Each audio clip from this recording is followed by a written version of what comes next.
everybody. I'm doing a 60-minute session for a client. If any of you are interested in receiving psychic wisdom, energy healing to help you in your life, please come visit me at my website at abbeynormalswisdomquest.com. So I want to tell you, the client, thank you so much for all the very kind things you wrote in your email. You gave me a lot to work with. And I'm going to go as guided by spirit is the best way I could tie it all together, wrap it all up, and let's just go through that wormhole of discovery, okay? And thank you so much for this opportunity to connect with you. Thank you so much for being open-minded to sharing with others. We're all going to go through this wormhole together, okay? All right. And just so you guys know a little bit of background, this client has been through quite an extraordinary ordeal with a car accident and the loss of a child and others that are deeply loved and now missed, right? So there's a major healing going on here. Also, this client is a very naturally psychic person, so and has been going through some brain injury struggles, and there's been some incredible, miraculous healing going on there. And so with all this background, let's just relax here and then let's see what comes up, okay? All right.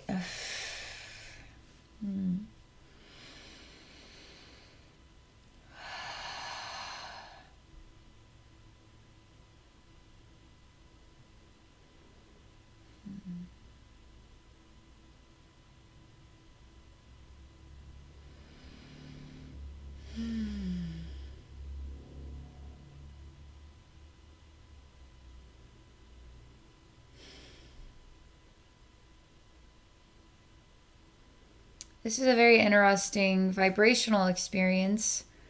It's almost like I'm a snake and I'm kind of moving, like weaving this way and that way through an energy space. You could say it is silent, but there is vibrational sound here. There is energy that I'm moving through, okay?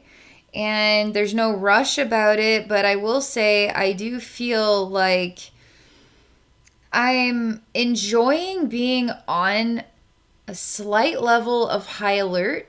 Like, I enjoy my instincts. I enjoy being a bit sneaky and sly, being silent as I move through this space. I enjoy being perceptive, listening to every little sound I might pick up on anywhere in this space, and being able to hear it, acknowledge it, and prepare for it. So there's an animal instinct in the experience that I'm having, this very snake-like feel to it. And this is the first thing that I'm presented with, okay?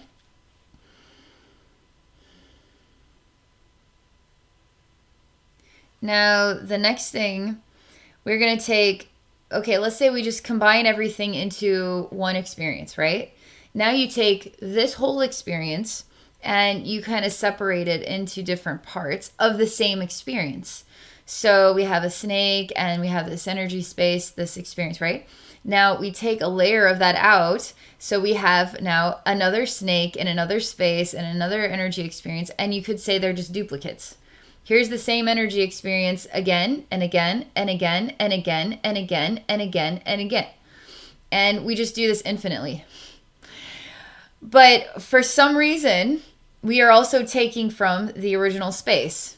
So here we have this whole space put together, and we are taking from it to create a duplicated experience. And we are taking from it to create yet another duplicated experience. And then we are taking another duplicate. So why do we need all of these parts?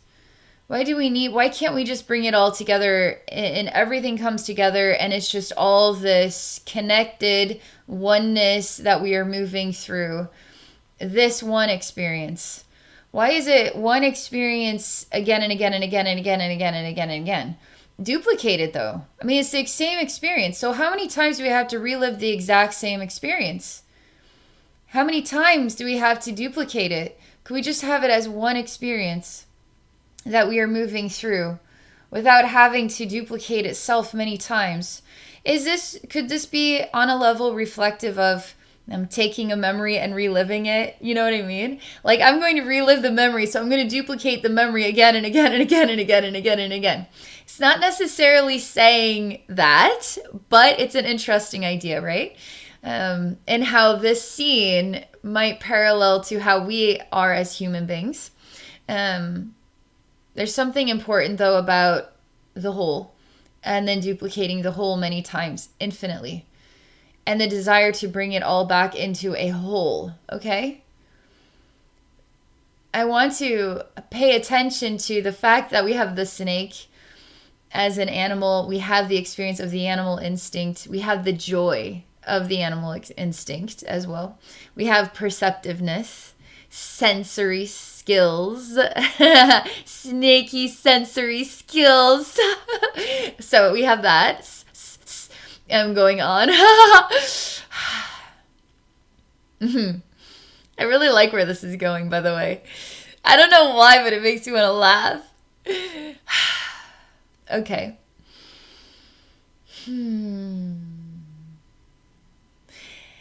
So the next thing, because there's a lot of laughter here, it's almost like you get lost in it and you don't even know why we're laughing anymore. Like, why are we still laughing? I don't even know. It's just happening.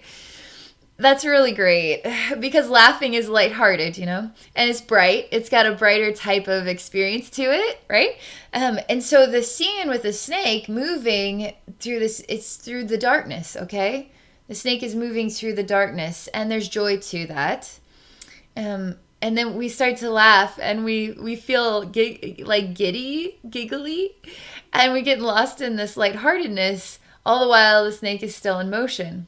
So we have this going on now, okay? You are watching. You are thinking. Following.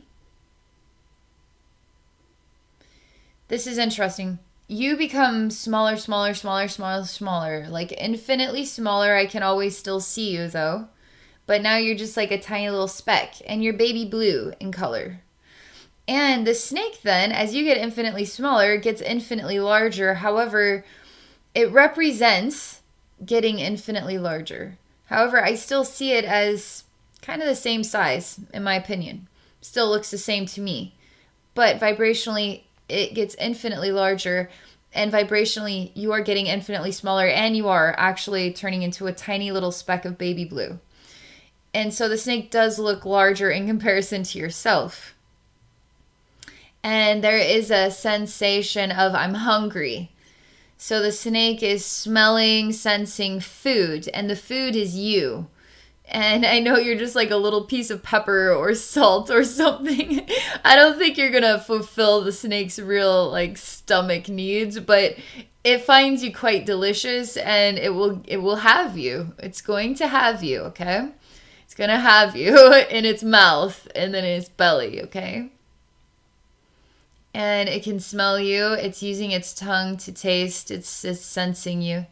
It's finding you. You're a tiny, tiny little grain of dirt even. You're a tiny person. You're a little tiny person the size of just like a little piece of dirt. And you're a little baby blue color. It's really cute, actually. And the snake is kind of moving, and so its long body is starting to wrap around you. Not as though it needs to suffocate you, but it wants to trap you. So you can't go anywhere. And you have the idea that you can always burrow. You can always dig and go downward. And that does sound like it will be effective. Vibrationally, I am shown that if you do dig, that you will be more challenging for the snake to control, okay? However, I feel strongly that don't dig a hole. Don't do it. Don't try to escape, okay? Don't try to escape. What's interesting is, should you be afraid of the snake, or should the snake be afraid of you? I'm supposed to express it like this because you have a lot more power, and you are crafty. You are clever. You are witty. I still don't understand the dynamics of the relationship yet, and why you escaping or you outsmarting the snake, right, and digging a hole. Now you're very tiny, so how's the snake going to find you? It's not. It's going to be hard for it to follow you. But for some reason, vibrationally, it would be out of balance for you to do that and try to get away. It would be out of balance. What is in the balance is you don't try to get away, but you stand your ground. And you don't really have to do much to stand your ground. You just literally stand there and you look the snake right in the eyes. And for some reason, when you look the snake in the eyes, the snake respects you. When the snake respects you, it's no longer wanting to devour you. It respects you. It doesn't want to devour what it respects. And so it feels like its intentions or its desires have shifted. And you're following right along here. So you are standing and you are looking the snake in the eye, and the snake is respecting you as we speak. This is all happening as we speak. The snake isn't leaving though, because the snake has a message for you. Okay? Oh, weird. Is this Harry Potter? Is this a Apostle Tongue moment here? Is that what's going on? This is very enriching for my heart and soul, by the way. I feel so happy. Okay. All right, I have to pay attention. But because this is making me so happy, I'm getting really loud, so I can't hear the snake, what the snake is saying. All right, so I have to calm down. I got to calm down and get it together. Okay. I'm just so excited. Okay, swear to God. Okay, I can do this.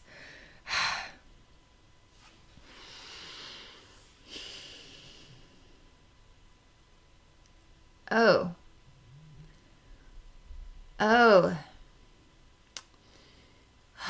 Not what I expected. So it's a messenger. I'll tell you what the message is, but always decide for yourself. Because anybody can say anything. Does it make it the truth for you? Because you're the one that decides your own truth, right? So the snake or the owl or Mother Earth or another human being or whatever can say whatever they want as a defined truth. Everything in the universe has that right to express what they define as the truth, or to encourage whatever they want you to believe the truth is. But in the end, you decide. Okay, you decide what the truth is. Okay. So the snake is respecting you. We are reaching at another level of challenge. And because you chose to look the snake in the eye, the snake respects you, but the snake is now going to challenge you in a new way. In a way, it is shifting, and its emotional pattern is saying, I will destroy you, and I'm going to enjoy it. I'm not going to devour you, but I will destroy you. I will destroy you in a way where you're going to want to beg for mercy and you're not going to get it, okay? So the snake's kind of like this now. And I remind him, like, oh, can I talk? Can I say anything? Like, that's what the snake says, okay? I'm not going to say anything. That's what the snake says. I, Abby, am not going to say anything else. Okay, let's see what you say.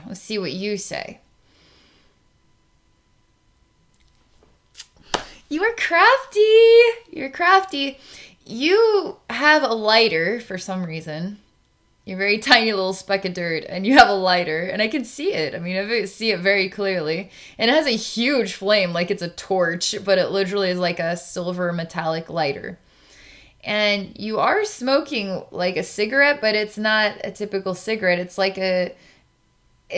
kind of like a straw. It's quite long, and it looks like you could inhale and exhale through it. It's not like there's tobacco inside. It seems to be hollow. And you have this in your mouth, and then you have this massive like torch level lighter going on here. And so I'm looking at this and wondering what you have up your sleeve. There's a very long time that you will be interacting with the snake. Is this the past? Is this the present? Is this past, present, and future? Time wise, I feel the snake is here to stay in this scene, and that there will be an ongoing back and forth as you level up. The snake then levels up one more to challenge you. And I wonder, are we waiting for the snake to get bored? Are we waiting for you to break? Why does it have to keep doing this? Next level, next level, next level. Like, when will it ever stop, you know? But I got to follow through. So let's see what you're up to. The snake too is wondering as well what you're doing. And you have this straw in your mouth, you have the big torch, and you have a compact. So literally, like, it's a huge seashell, like a oyster. It's made out of plastic and a mirror. Okay, it's very childlike. There's like a pink little childlike compact. You open it and there's a mirror inside. So you're using the mirror and the torch and the straw in your mouth. It's like it's made out of bamboo or like a kind of wood.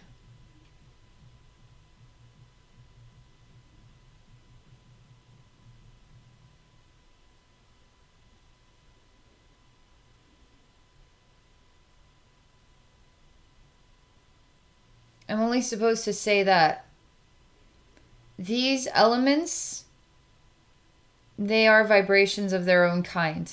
Whether we as human beings can understand how they work together or the power of these elements are like A, B, C. Now they are like 1, 2, 3. Now they are like this sound, this sound, this sound, okay?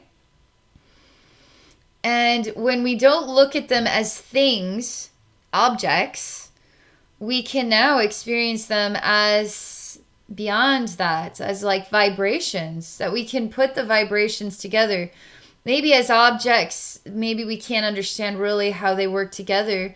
But as vibrations, we can bring these vibrations together to create something with them, okay?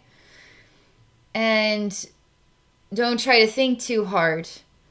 Don't try to say what one thing can or can't do with something else, because when it's vibrations, it has more infinite level meaning, okay?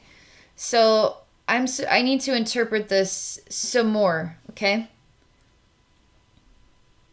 Oh, so the seashell compact, pink, cute little childlike thing turns into a pink sparkly energy in your hand. And this feels better to you.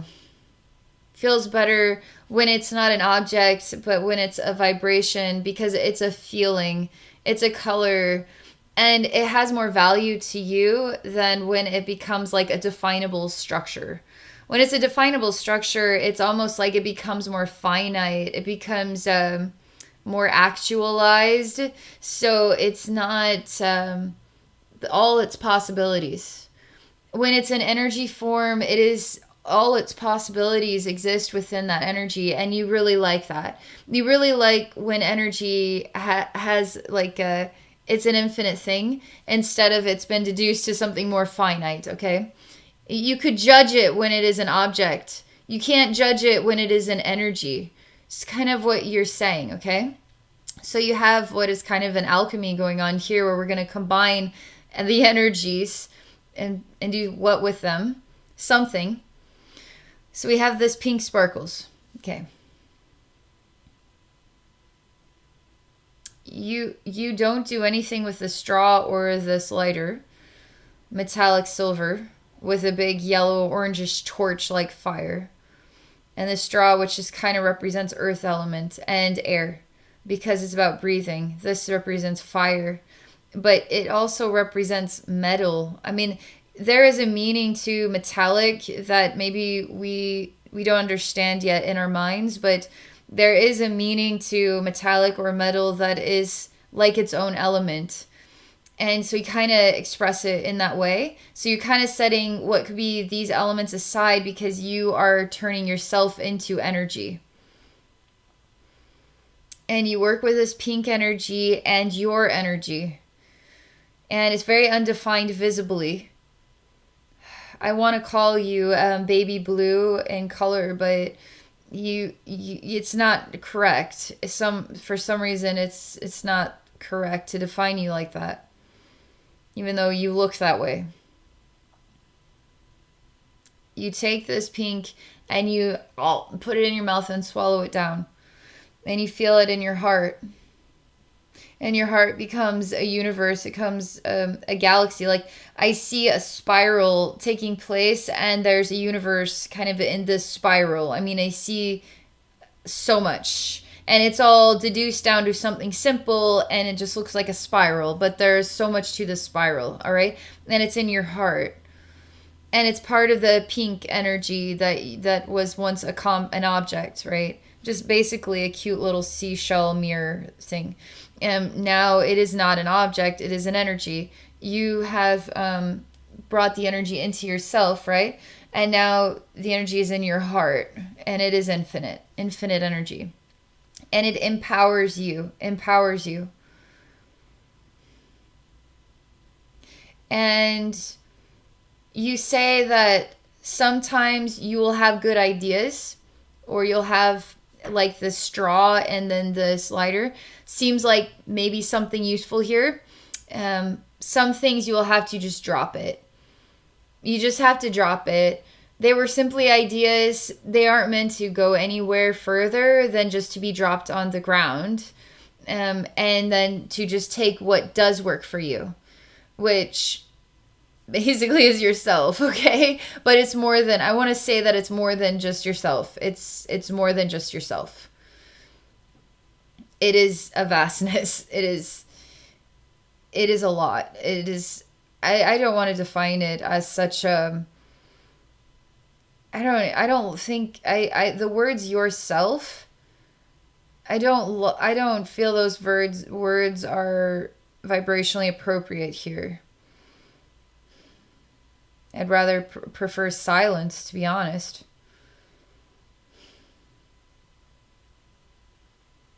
So we'll choose silence. And you cry inside the fire. You're becoming a reflection of eternal flame. And there are tears within the eternal flame of who you are. And you hold the seashell close to your heart, the childlike energy close to your heart, the pink sparkles close to your heart, close to this universe, this galaxy, close to this, and we just say silence.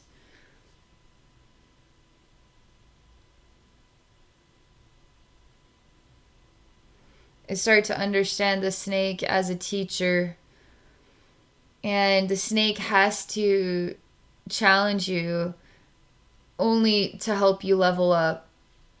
And now look at you. Look at you. You know, it's like the snake's very proud of the snake's work. Because you have been leveling up through challenge, okay? Big time leveling up through the gift of challenge. So again, the snake respects you. Mm-hmm. I mean, this respect is very,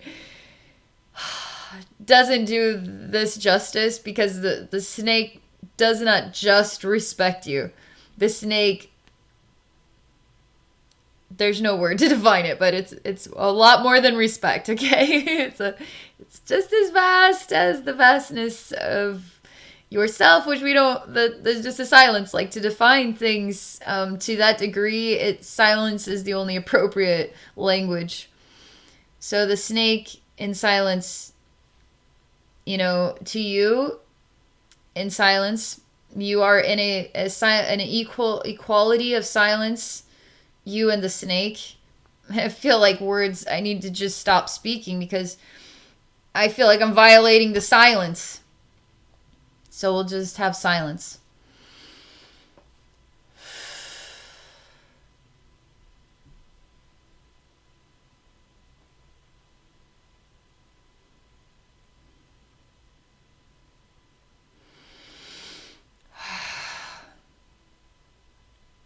Hmm.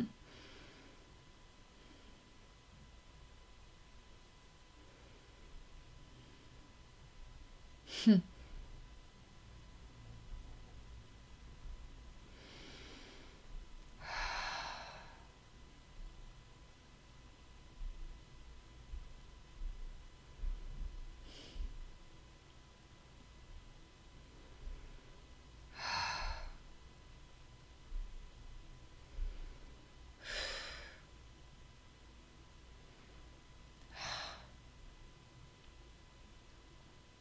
Major energy shifts, particularly the face, the head region. I mean, all this head region is receiving massive energy shifts going on.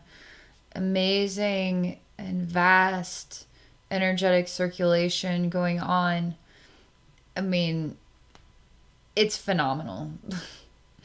It's absolutely phenomenal.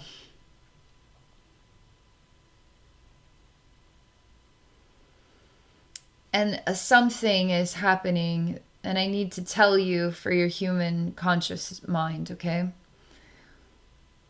Because this time with the snake has been in a infinite space where you could say there's no time, so it has been forever.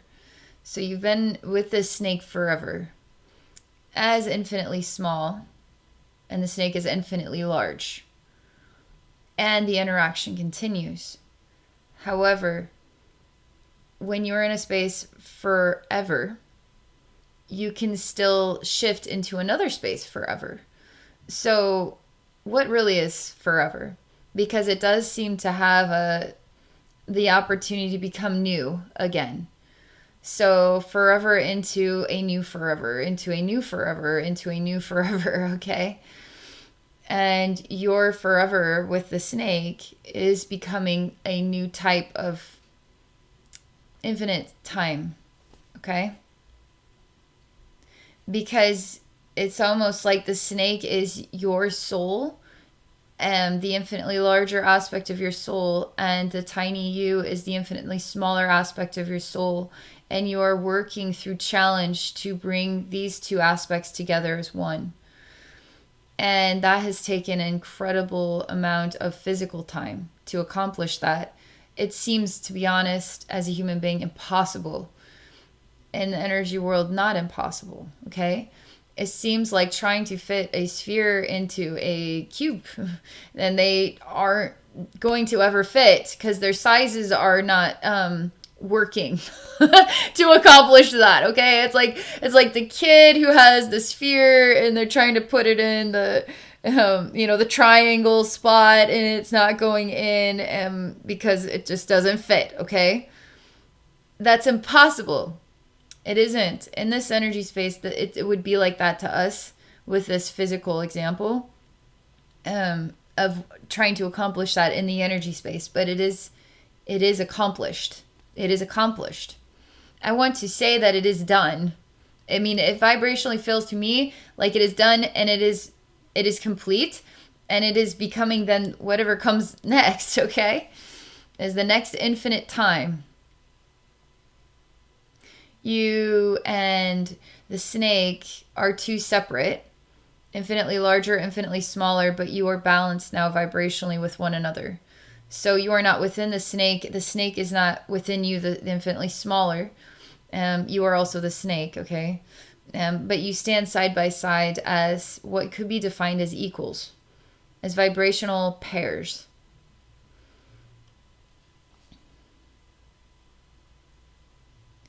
You possess the strength of the snake, and the snake possesses the strength of. I mean, you look like a miniature human being. I don't know what I don't know. I would say wit or cleverness. And snake is sort of challenge to bring out fear, for wit and challenge to outsmart fear, to come into balance, thus to neutralize, to become equals. So when wit outsmarts fear, fear then works to outsmart wit, only for wit to outsmart fear forever. Do you understand? But once enough times has happened, it's like they speak the same language, so there's no fear and there is no wit, but the fear and the wit are in oneness with one another. So what does that mean exactly? And how am I supposed to define what that looks like? This language is the best I can do, okay? But I see you both. The snake is smiling, and the little miniature human you with all the wit is also smiling, and you're standing side by side. Infinitely smaller and infinitely larger is side by side, and you're both expressing joy, okay? And this has been fun. You both say this at the same time. It's been fun. Like you just met up with an old pal and got coffee and caught up on all the stories, and now you have to go your separate ways. Well, it was fun, but here we're talking about infinite time, and we're talking about like a long time. It's not just a day in the park, you know? It's a lot. Okay, you needed to know about this. This is okay,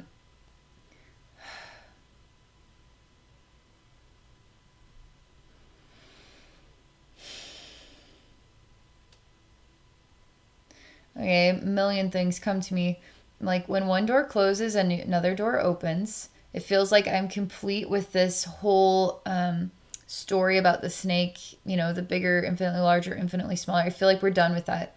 Like we're totally done. Let's go to the next thing, okay? The next thing that the spirit realm really wants to talk to you about, really wants for you to receive energetically. I feel like it's time to move to the next thing, okay?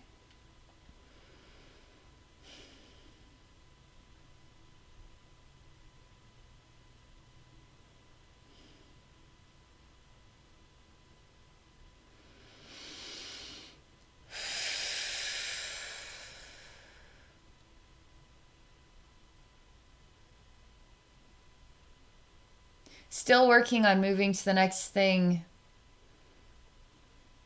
Literally, again, it's very similar to the introduction where the snake is joyfully moving through the dark, and then the laughter that just can't stop laughing. So it's kind of lighthearted, and then, you know, enjoying the dark and the sensory skills to be able to see in the dark, okay? So as I'm moving on from that, I feel like it's a very long path. Moving on from that is yet another very long path. And it starts in somewhat the same way, although I don't feel like a snake this time. I just feel like I don't really have any definition, but I am moving through the dark, okay? And there is a path, an energetic path. I am in motion. I am in motion to the next thing. Something is not quite right here.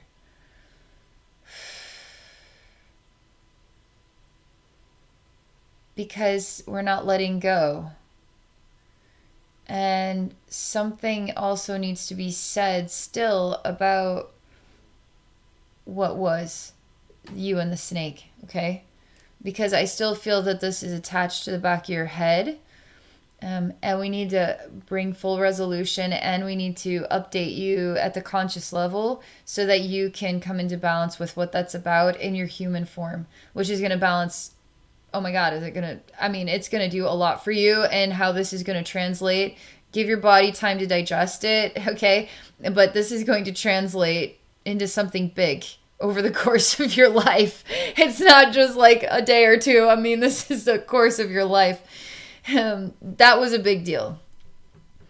So what else I'm saying to your higher self, you guys, what else am I supposed to say here? Because I feel like the reason why we can't get to the next thing is because we're still holding on to that. And maybe we need to linger in that as kind of an achievement. Maybe achievement, something that you can be proud of. Maybe the reason why we're not complete is because you needed to take some time to be proud of yourself. Maybe it's that. Let's just see, okay?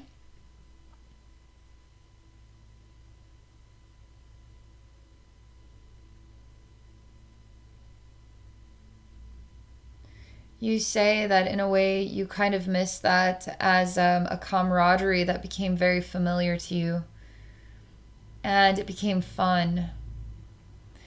because it's like meeting your match and trying to outwit each other.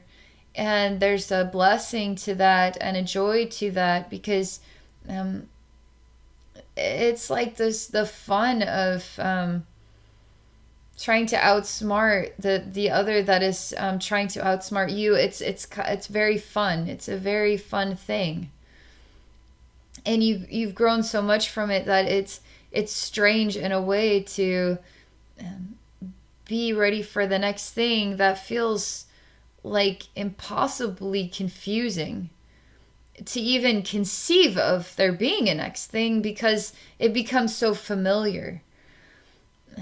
That time had become so familiar that it didn't even seem like it was ever going to end. And it became so comfortable and so fun that it didn't ever necessarily want to ever find an end to itself. But that is when everything started to come into balance in such a harmonious way. There wasn't anything left to do because it was complete. That was come to a vibrational completion that will always be a gift, that will always be there for you. It will always be a part of you. You carry it everywhere with you. It's not lost. It isn't gone. It is with you forever. That is forever with you. And it is in the very skin. I mean, it's in your eyes. It's in your soul. Like it is you. That whole time is you. You understand, because the snake was never separate. It always was you. And you met your match with yourself. You see? And it's really coming into terms with that from the level of the human who is profoundly open to this stuff through the human form. Okay? Which means you can bring a lot to the table here for this earth world. And you cry because you miss something familiar to you. Even if it was challenging, it was familiar and it was meaningful. It was deeply, deeply, deeply meaningful. And you're wanting to access something deeply meaningful again. And it's a bit strange because it's like you have to start from the beginning. But what is the beginning? What is the beginning? What is the beginning? That was the beginning. That was my beginning. Now it's ended? What? And what is the beginning again? Like, what is the beginning? You know, you're kind of like this.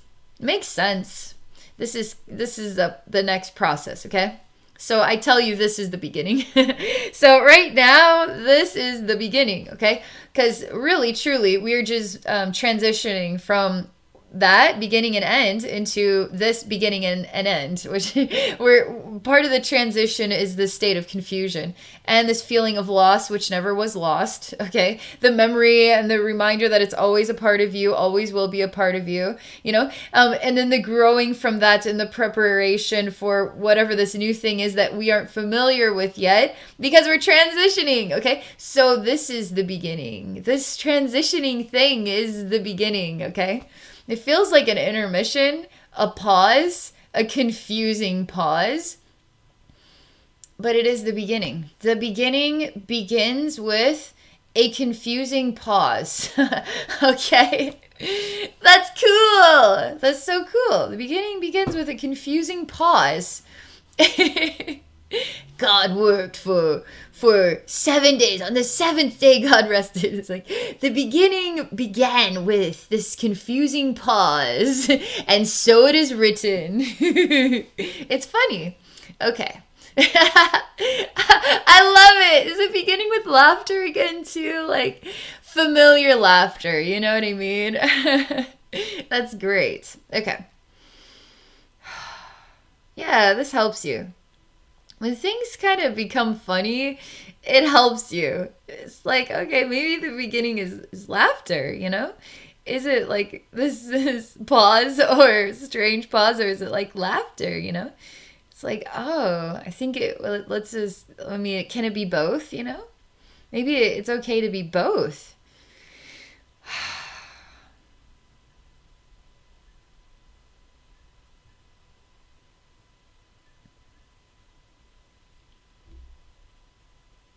Silence. familiar silence, and this silence feels good, okay? This silence does feel good.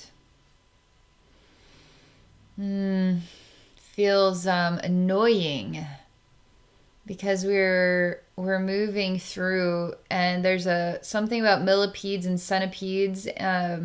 We're in the dirt, and there is a path, a very small like tunnel made by like a millipede. I mean, it's got layers to it, and it's kind of the skin of a millipede, not because it doesn't have the very long legs everywhere, you know. It's kind of smaller, almost inside of its long hard body, you know. And so it's like a millipede tunnel in the dirt,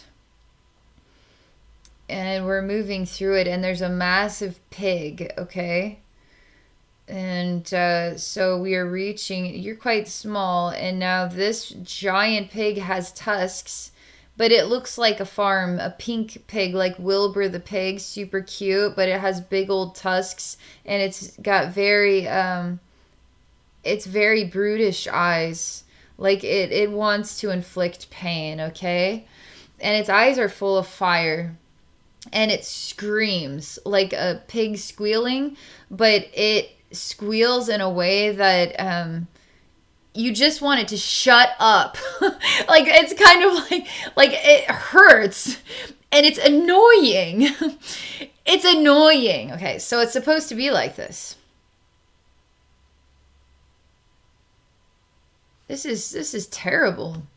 This is terrible. You're kind of like, this is terrible. It hurts your head, okay? I mean, the squealing hurts your ears. It hurts your head. It's rude. It's obnoxious. It's selfish. It like I keep saying, it needs to be punched in the face. Like it needs to be punched in the face. It needs to be taught a lesson through brutality. Like it needs to be brutalized in order for it to stop squealing. So there is an aggressiveness here. There is like a tough, like I will hurt you, and I will leave a mark upon you to help you remember, you stupid pig. Like, so there's this kind of energy building up here.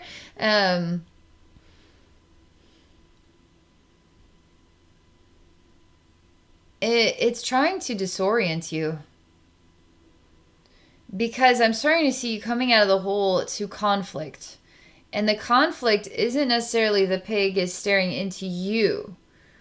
But in the process of getting to this point, there's so much noise and conflict that, but you're starting to see that the pig is in conflict with something else. And this something else is a masculine energy. And this masculine energy is kind of like uses the belt to teach the child, you know, to behave. And so the masculine energy is whipping this squealing pig on its butt, and the pig just squeals. That's all it can ever really do. And for some reason, because the pig will not squealing, it needs to continue to be beaten, basically. The pig keeps squealing until it is beaten into submission, till the pig stops squealing. It's still alive, but it's just basically passed out in silence. And this is violence. This, you speak silently to me that what this scene reminds you of, or what it represents to your soul, is violence. And you need to look at violence. I mean, you're saying that you need to look at violence. You have two eyes. You have a right and a left eye, and the right eye is looking at this male figure, like he's a father figure, and the left eye represents the child squealing, okay? So the left eye is the child, and the right eye is the parental figure, and the father figure particularly, okay? And you see both the right and left sides, and this represents violence, and you're okay looking at this. But you are undecided in your heart, okay? And you think back to the familiarity with you and the snake, and you remember that the skin and the memories and everything, the snake is you. You are the snake. And you carry that time with yourself. And now it's like a new time. And this is not as fun, okay? It's not as fun feeling. Like it's not as enjoyable as the previous challenges were. And I don't know. I mean, I tell you that how is this not as fun as that? Because that was threatening you. That was very threatening. That snake time was extremely threatening, and you had to outsmart that situation every turn. Is it because you're the third wheel against two opponents that are sharing an exchange of an experience? One is, this is like strength and this is like weakness. But this child, this pig is not weak. It's just simply a child. And so the man is actually the weak one, and the pig is actually the strong one, because the child has to endure the beating, where the parent is weak to not understand themselves in this action. I mean, this is straight up child abuse. This is beating a child into submission level stuff. Okay, this is straight up child abuse stuff. And so what's interesting is we see that the child could represent the weaker, because it can't defend itself against something so big and strong, right? Infinitely smaller, infinitely larger. However, the child is enduring, and that takes great strength, okay? It takes great weakness to feel like you need to beat a child into submission, okay? So now we see infinitely smaller in what was once infinitely larger, and infinitely larger in what was once infinitely smaller. And so we have two versions. It's almost like infinitely smaller you and infinitely larger snake has now become two versions of infinitely smaller and infinitely larger, which creates four things. It's almost like the path becomes exponentially more. And after this, it's going to become 16 things, okay? It's going to become a lot more.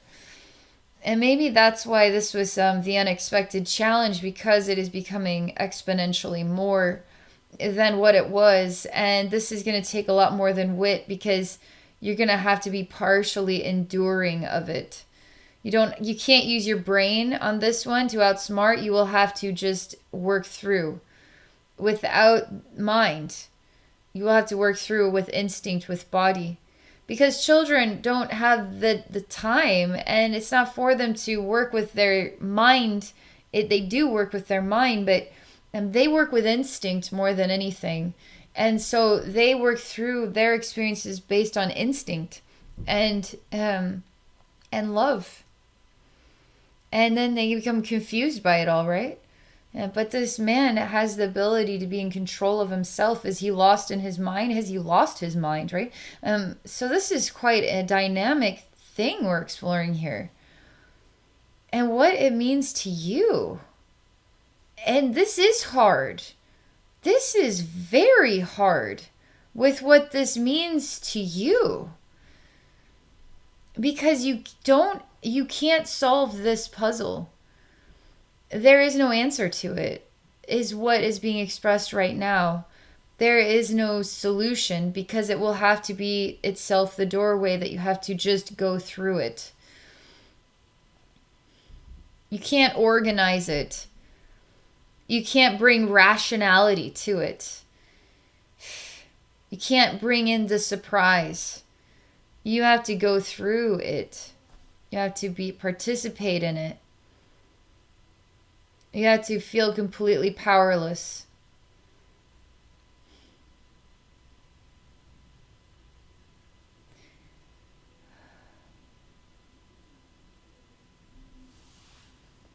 This is bringing up so much, because I see you becoming like, here we have a pizza that has not been cut up. So you if you want to eat a whole pizza, that's going to be kind of interesting. Like maybe you fold it right and then eat it like a taco or something. But when you cut it into slices, you have all these triangles. It's so much easier to eat the pizza, right?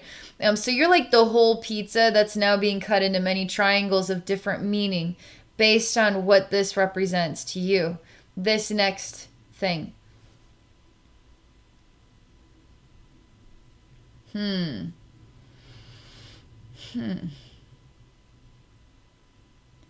because you're starting to separate into pieces, you're losing yourself. You feel like you're losing yourself. I say, hey, remember, this is about instinct. So if you lose your mind, just keep following instinct, okay? Because you're meant to lose yourself. It's meant to be like that, feel like that, experience, because that is. So you don't have any control. So the next challenge is to lose yourself, have no control, and have to work on instinct alone, basically. But you take the clever wit and the snake. You have come into balance with wit and fear. I mean, that is power right there. You can do anything. You can. You literally can fall apart and go off of instinct, and you can do it. You absolutely can do it. I mean, literally, if anybody can do it, it's you. If anybody can do it, it's you. Okay? You're supposed to hear that and write that down. If anybody can do it, it's you. Okay? If anybody can do it, it's definitely you. Okay? Write that down. If anybody can do it, it's you. I just keep saying that over and over again as I look at you becoming many, many slices of a pizza, feeling like you're losing and losing more and more and more parts of yourself as you're becoming lost and you don't know anymore. And you're forgetting about the snake and yourself. You're forgetting about that time. And that is very sad because you were holding on to it. And it is still a part of you and is part of now what becomes the instinct that gets you through this. Okay? This next thing.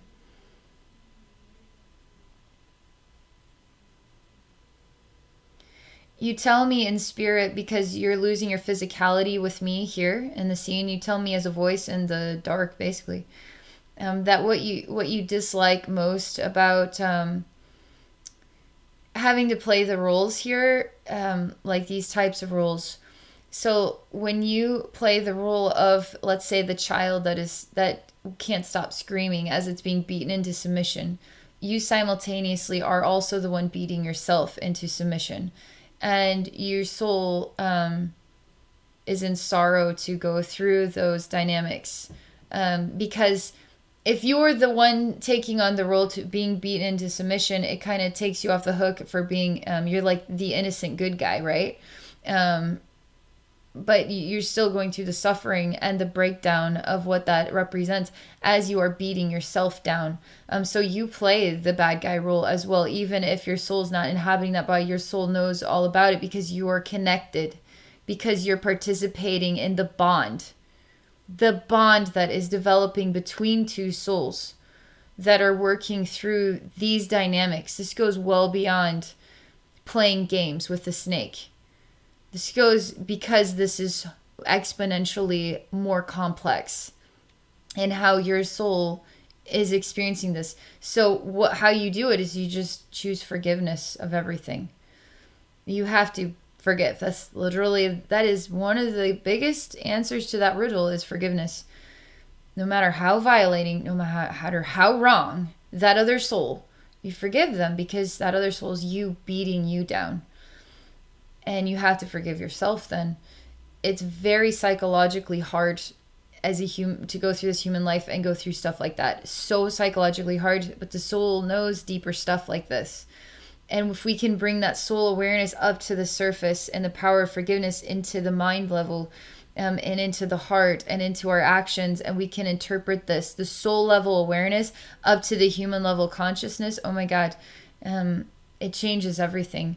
So when that bond develops, and let's say as a human being, you need to separate because that bond is just, it's like too psychologically hard. The bond's still there.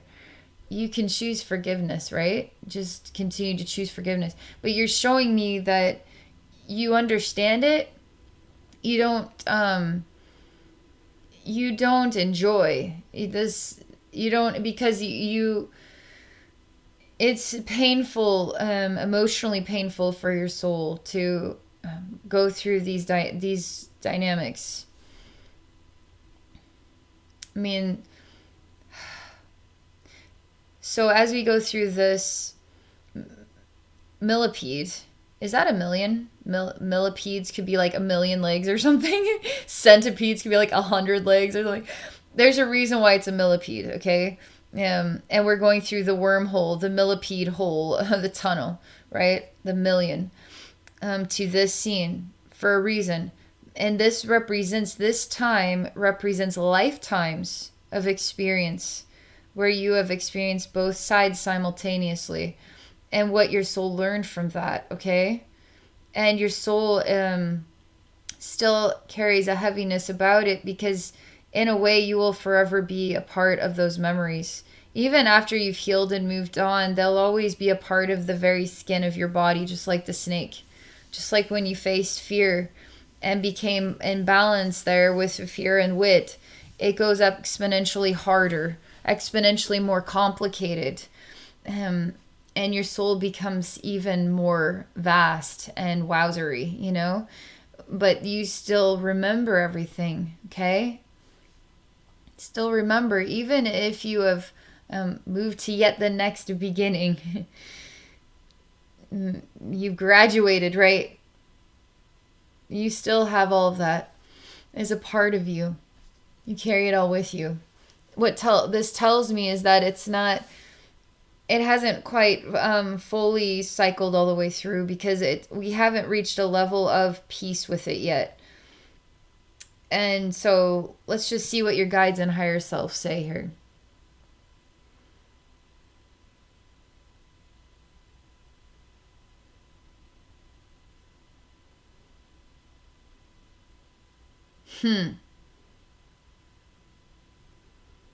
This is exponentially harder. I mean, this isn't just 4. This is like a million times harder. Because there are quite a lot of beings here that are, I guess you would just say, self-absorbed. So they aren't choosing to allow themselves to feel their other half. So if they choose to hurt, they do not choose to be the one that they are hurting. You, however, choose to play both roles. So your soul will feel what it is like to be the one hurting you as well as the one being hurt simultaneously. But there's some souls they're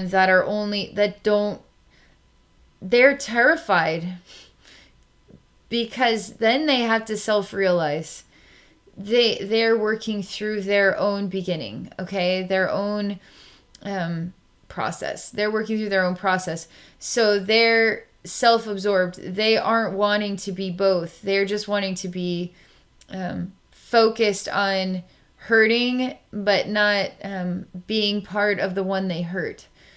So when they shift, then they'll have to play all that out, and that'll be extremely hard, okay? Because all souls have learning to do, okay?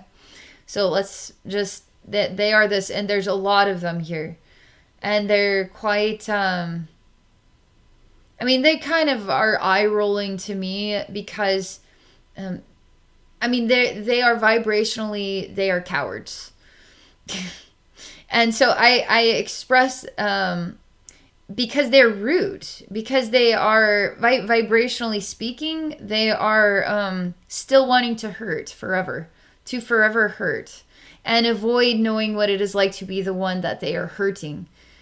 They are forever choosing that, okay, until their beginnings change, okay? But that's where they're at right now. So I'm expressing the mirror to them so that maybe they'll see the next step for them is to balance their identities so they can come full circle, which is very hard for souls that do that. It's very hard for them to choose that because it is very hard, okay?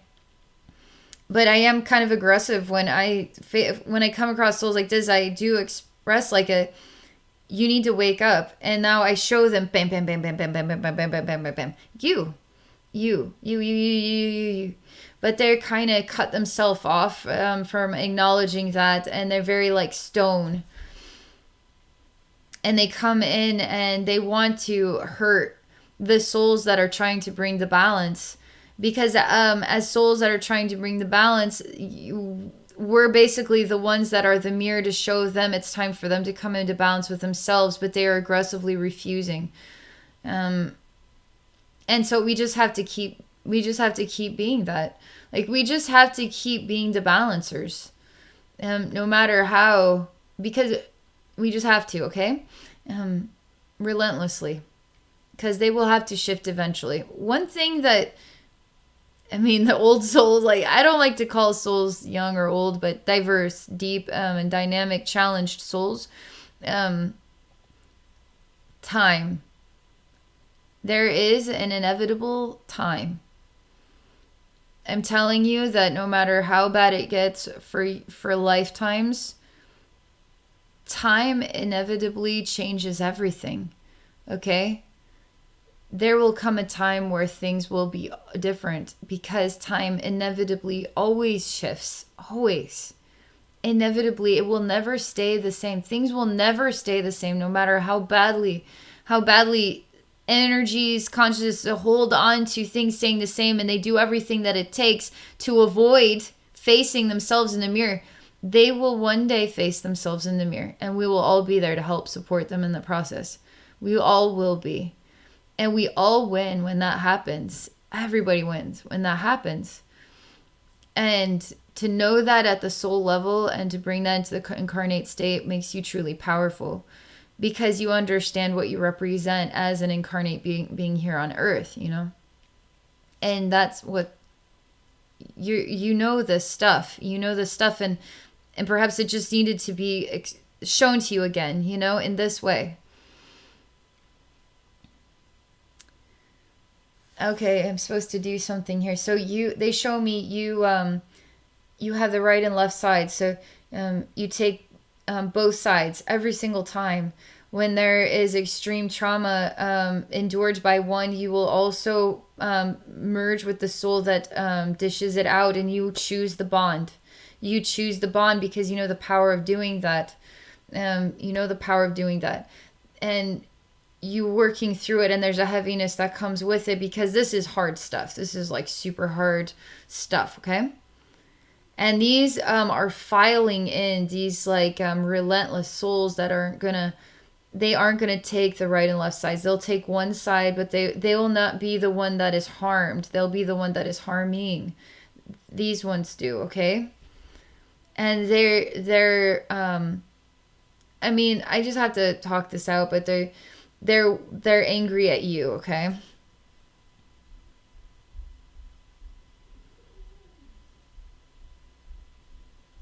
Which is great, because you, by doing this, are bringing these souls to yourself, which is actually puts you in a PowerPoint. You really are becoming in a PowerPoint here, because by you are creating an effect that is making them vulnerable. You, by playing both sides every single time relentlessly out of love for both sides, and for the power of being the dynamics of everything you go through. Because you do that, you make these types of souls very uncomfortable, which means you are the power, you are the nucleus of power, and they are the insecure that are kind of trying to get you to stop doing that. But really all you're doing is becoming brighter. You're bringing, it's like the light that brings the insects in. You're bringing them in, and your light can heal them. Your light can totally heal them. They don't realize that they're coming to your light to be healed. They think they're going to your light to extinguish it. And that the more and more and more of them that band together to do this, that they'll be able to overpower you, but they're working with insecurity. So they're already working. It's like the strength of a broken house versus the strength of a strong foundation and a well-built home. And so souls like this are broken homes. They're falling apart, man. So it doesn't matter if you have 1 million broken homes. You have one strong home is still more powerful than 1 million broken homes. You know, so you have all the light you need. You have all the strength, and you are strong in who you are. And what I see then is that wit and that cleverness because deep down inside you know you are doing this, and you know exactly what you are doing, and you know their insecurity, you know what their weakness is. And so by bringing the weak towards you, you then, the clever one, can do a surprise move and basically heal them, which is empowering the universe to come into balance and empowering all souls as well. And I'm being shown your higher self specifically is telling me this, that this very long span time with the representation of the squealing pig, the child and the father, right? Where you took both sides and you played both sides because you chose to. You chose to, because it's the most non-judgmental, it's the most unconditionally loving position you could ever take, is both sides simultaneously. But the clever snake within you and the clever, infinitely smaller, infinitely larger balance that you are, you knew exactly that by doing this, you were going to only strengthen yourself and to bring more balance to the universe. So you always know exactly what you're doing, even if you don't really know in your mind.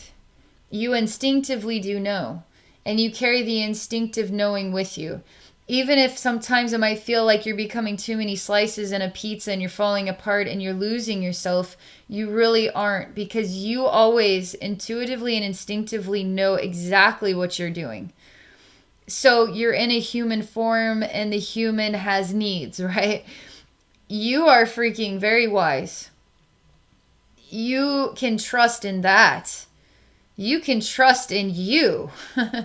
Even if you can't think all the way through, you can trust in you and your just instinctive next thing, okay? You are powerful, okay? And you are creating a major ripple of healing and bringing balance, powerful balance to a lot of souls in the universe, okay? So don't ever be intimidated by that concept, because I think you already know that, though, deep down inside is true. And then just continue to be who you are, right? Because you really are this clever. You really are this incredibly clever.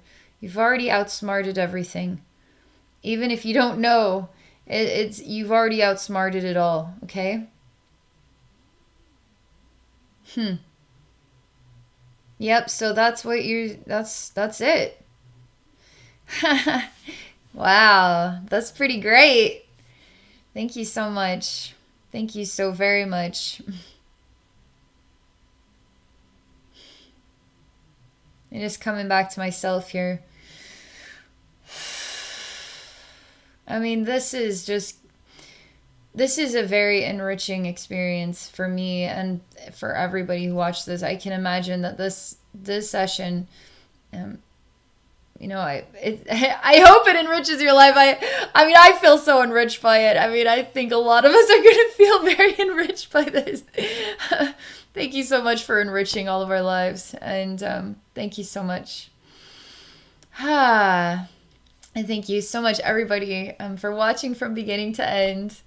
And I hope you all have a very phenomenal rest of your day.